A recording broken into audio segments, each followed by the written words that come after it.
Hello and welcome to the arcade. You know, there aren't as many things quite as thrilling in video games as a really good boss fight. A lot of games and even whole franchises base their whole identity around boss fights and creating those epic encounters for gamers to experience. And they really try to make those bosses as memorable and as impactful as possible. The Monster Hunter series and the Soulsborne games are standouts in that department. But those aren't the only two series to have some awesome and memorable boss fights. So today I'd like to talk about 4 of my absolute favorite boss fights and discuss what makes them so memorable and talk about what they are and what they mean to me. So here we go. Here are 4 of my favorite boss fights in video games. Number 4. The Fire Giant from Elden Ring. I feel like Elden Ring needs no introduction. I will, however, introduce it anyway. From Software released Elden Ring for all major platforms in February of 2022, and it immediately became a favorite for millions of gamers everywhere, including myself. Like I said before, From Software is known for their boss fights, but none of their other games have had quite the variety or sheer amount of boss fights in them before Elden Ring. In total, depending on how you define the term boss, there are over 200 bosses in the game. Since a lot of those are optional and tons are just reskins or different versions of the same thing, I think it's safer to say there's about 30 bosses in Elden Ring, which is still a great number and more than the average player would take on in their first couple of runs through the game. And again, there's a ton of variety in the boss encounters in this game, but my absolute favorite among them is none other than the Fire Giant. I will admit, this boss took me somewhere between 4 and 6 hours of actual gameplay to beat across multiple nights of sessions, and before I finally defeated him, I had everything memorized. I knew all his moves and tendencies. I knew exactly what it was going to take to beat him and exactly how I was going to pull it off. Pulling it off is the hard part though, but once I finally did, oh man, it's hard to express exactly how rewarding that felt. It was like everything had finally paid off. I'd finally climbed that mountain and reached the top stronger for all of my efforts. It felt like none of that time had been wasted. I learned so much about not only the Fire Giant himself, but all the different spells and summons and equipment combinations in the game as I experimented endlessly trying to figure out the best way to beat him. In the story of the game, defeating the Fire Giant is when things really kick off and you reach what's considered the end game. The game is a bit more straightforward after that, just pushing you through more and more boss fights until you reach the final stage. And beating the Fire Giant is proof that you are worthy to take on all the remaining bosses in the game.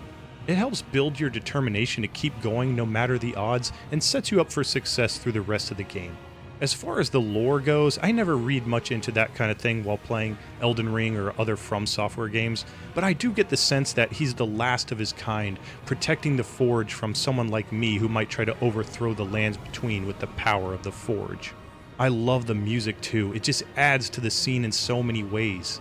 You can hear this sharp striking noise that almost sounds like his hammer, perhaps creating something inside of the Forge.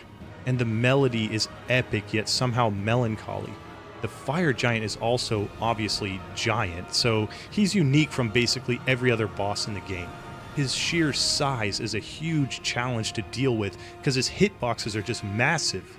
In order to take his size out of the equation as a challenge and turn it into a benefit, I used certain spells and tried to stay on top of my mount and keep him at range. You can't keep him at range all the time because he can move around faster than you might think, but being able to shoot projectile magic spells certainly seems easier to me than having to get up close for melee attacks, especially with how much HP he has. I used a combination of Stars of Ruin and Shard Spiral to get him, and while I don't have any footage of my first time through the game, I was so proud of myself for scoring a perfect run on him, taking no hits at all. In fact, I wouldn't have been able to beat him without a perfect run because I was using the Glass Cannon Mage build at the time and only had 9 vigor. So trust me, most of my runs ended within the first 10 seconds of the fight when he uses his shield to throw snow at you. For me, the Fire Giant is the most memorable encounter from the game, just barely beating out the rest of the awesome cast of characters that you have to fight to beat that game.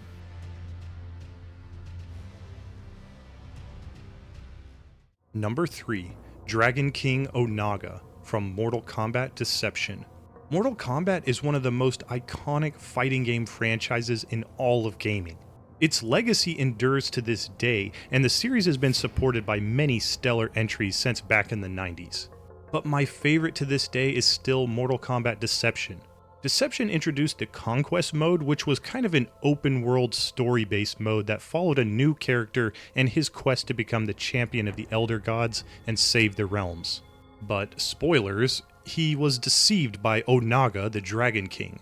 Onaga pretends to be an avatar and voice for the Elder Gods, calling himself Damashi and leading Shujinko through the realms to collect the Kamidogu, which are magical artifacts that can summon Onaga's true form. I believe the game has multiple endings, but the one that I want to consider canon is where Shujinko defeats Onaga using the powers of all the other fighters that he trained with during the story of the Conquest mode. I think Onaga has appeared in at least one other Mortal Kombat game since Deception, but it is time for Shujinko to get the recognition he deserves. I mean, what an awesome character. And I feel really bad for the guy because all he wanted was to make the Elder Gods proud, but instead he got tricked by a Dragon King and wasted his whole life resurrecting one of the most evil villains of all time. But he wins in the end, so it's all good. But the fight with Onaga is actually completely unfair. In the fight, he has moves that are so powerful that you can pretty much die within seconds if you're not careful, or lucky. He has crazy special moves, really quick mobility, unbelievable range, and deals some serious damage even with his most basic attacks. He even cheats too, like if you try to spam low kicks, he'll tell you to quit. I played this game when I was kinda young, and beating Onaga back then was definitely the hardest thing I'd ever done in a video game. And honestly, I haven't really played that many Mortal Kombat games since Deception, probably just 2, but I hope more people not only remember Onaga the Dragon King, but Shujinko, the warrior who ultimately defeated him despite being tricked into wasting his entire life. Number 3, Maw from Star Wars Dark Forces 2 Jedi Knight. I've said this before, but Star Wars and video games are a perfect match. Everybody wants to play a video game where you get to have force powers and a lightsaber. And not many games have done it better than the Jedi Knight series. In Dark Forces 2, you play as Kyle Katarn, and while you don't start off the game with a lightsaber or any force powers, eventually, as you progress through the game, you do get to develop powers, light or dark, and get your own lightsaber as well. There's a decent number of villains and bosses in the game, but the most intimidating and evil of them all is Maw. Maw is just absolutely psychotic. In the opening cutscene, we see him get sliced in half by Kyle Katarn's mentor. But because of his deep connection to the dark side of the Force, and through his hate and anger, he's able to survive, and he gets outfitted with a device that allows his upper half to not only survive, but float and fly around effortlessly. This makes him probably the most unique boss fight of the game because of the different angles he can attack from. He attacks quickly and he does a lot of damage, so you do have to take cover a couple of times throughout the fight to avoid getting beaten quickly. Maw also has some truly awful things to say to Kyle to try to turn him to the dark side. He talks about how his master Jarek gave Kyle's father a coward's death, and then Maw himself placed the head of Kyle's father onto a spike. And that's enough to send Kyle over the edge to finally finish the job, killing Maw with the final lightsaber blow. I love how this fight transitions between the different areas of this arena. And the arena itself is such an awesome set piece. It's like a matrix of bridges over an abyss where one wrong step could send you into an infinite fall. There's one area of respite in the middle of the fight, and then the finale crossing the bridge to the circular platform is quite the spectacle. Because of his speed, his power, and unique ability to maneuver through the air, Maw is one of the toughest fights in the game. He is quite the worthy opponent for the mighty Kyle Katarn. Number 1, Valhazak from Monster Hunter World. We all know that the Monster Hunter games are just basically games full of pretty much only boss fights. So to be at the top of that list, you have to really stand out. And none, in my opinion, are quite as interesting as Valhazak. Valhazak is an elder dragon introduced in Monster Hunter World. He lives in the Rotten Vale, the place where the game says dragons go to die. And he fits right in with the eerie nature of the Rotten Vale too, as he's draped in the skin and bones of other dead dragons. He has this uncanny look to him, and actually reminds me of the Jabberwocky from Alice in Wonderland. There aren't a lot of monsters in the Monster Hunter games that are so centered around a concept like death and decay, making Valhazak really stand out. He's just one of the 10 Elder Dragons from Monster Hunter World, and while they're all really interesting, Valhazak's theme, design, moveset, and abilities, and even his immunities are all so tightly written that it makes him one of a kind.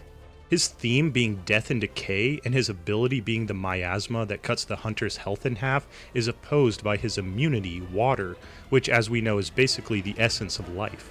He's weak to fire and dragon status attacks, and while he is a bit slower than the other Elder Dragons, he makes up for that with his ability to cut your health down to half of its original amount. It's best if you can wear decorations to counter the miasma buildup because you're going to be sucking down all of your mega potions if you don't have a resistance to it. And something kind of weird about Valhazak is that if you encounter him as an optional monster in any other quest that you're doing, he will not attack you unless provoked. I think that just shows how little he cares about things that others have going on.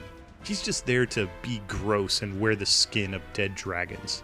I hunted Valhazak on my own a bunch, but mostly with my little brother. Those were some of the most fun multiplayer gaming experiences I've ever had in my life. I cherish those memories of playing Monster Hunter World with my little brother while the world was in lockdown. We took down many monsters throughout our time playing this game together, but the most fun and satisfying fight was always this one.